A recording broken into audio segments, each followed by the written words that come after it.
Doctor સાહેબ, જે રાજ્યનું પ્રથમ અંડરપાસ બ્રિજ બની રહ્યો છે લિંબાયતમાં, આ શું છે આની ખાસિયત?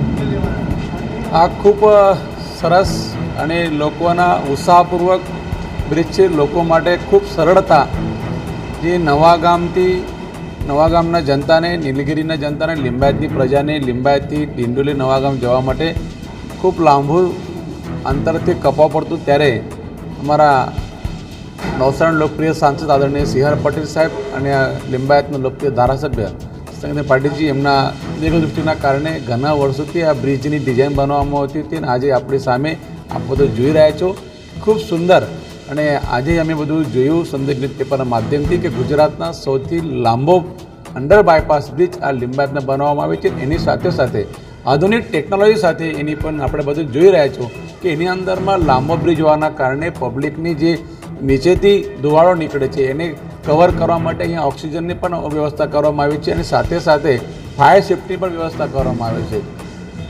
અંડર બાયપાસ હોવાના કારણે કદાચિત વરસાદમાં પાણી વધારો ભેગો થઈ શકે, તો એટલા માટે પણ અંડર બાયપાસ નીચે જ એની અંદર 2 ટાંકીની વ્યવસ્થા કરવામાં આવી. એની જે તે સમયે મારી સાથે પૂર્વ ડ્રેનેજ કમિટી ચેરમેન વિક્રમભાઈ પાટીલ પણ છે. એમની ઉપસ્થિતિમાં જે તે સમયે વિક્રમભાઈ પાટીલ ડ્રેનેજ કમિટી ચેરમેન હતા, એમની પણ એક દક્ષતા લઈને આ કમિટી સાથે રજૂઆત કરી અને સંગીતાબેન પાટીલજીને ધ્યાનમાં લઈને અહીંયા 2 ટાંકીની બનાવવામાં આવી છે. 2 ટાંકીની કેપેસિટી લગભગ 50,000 લીટર પાણી એની અંદરમાં આપણે કેપેસિટી છે અને 50,000 પાણીને ઉપર ઊંચવા માટે પણ અહીંયા 2, આ બાજુ 2 અને પેલી બાજુ 2, એટલે 4 પ્રકારના પંપ લગાવવામાં આવે છે.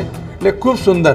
આવનારા દિવસોમાં ગુજરાતમાં સૌથી મોટો બ્રિજ લિંબાયતમાં આવ્યો છે અને ખૂબ મોટી પબ્લિક નવાગામ, ડિંડોલી, ગોડાદરા, લિંબાયત, પર્વત અને નવો ડિંડોલી જે બની છે, એમાં લાખો લોકોને અવર જવર કરવા માટેની સરળતાથી ઉપલબ્ધતા બ્રિજ થશે અને જીવાદોરી જેવા લિંબાયત માટે આવનારા દિવસોમાં આ બ્રિજ બનશે. અને લોકો લિંબાયતના ધારાસભ્ય સંગીતા પાટીલજીને અને કેન્દ્રીય જળશક્તિ મંત્રી આદરણીય સી.આર. પાટીલ હંમેશા યાદ કરશે. સુરત મહાનગરપાલિકા અધિકારી દ્વારા ખૂબ સુંદર કામગીરી કરવામાં આવી છે અને ટૂંક સમયમાં એનું લોકાર્પણ કરવામાં આવશે. કેટલું ખર્ચ થયો સાહેબ? એનો અંદાજે 60 કરોડ જેવો ખર્ચો છે. 2020માં એનું ખાતમુહૂર્ત કરવામાં આવ્યું હતું અને આજ લગભગ એમાં પૂર્ણ કરવામાં આવશે.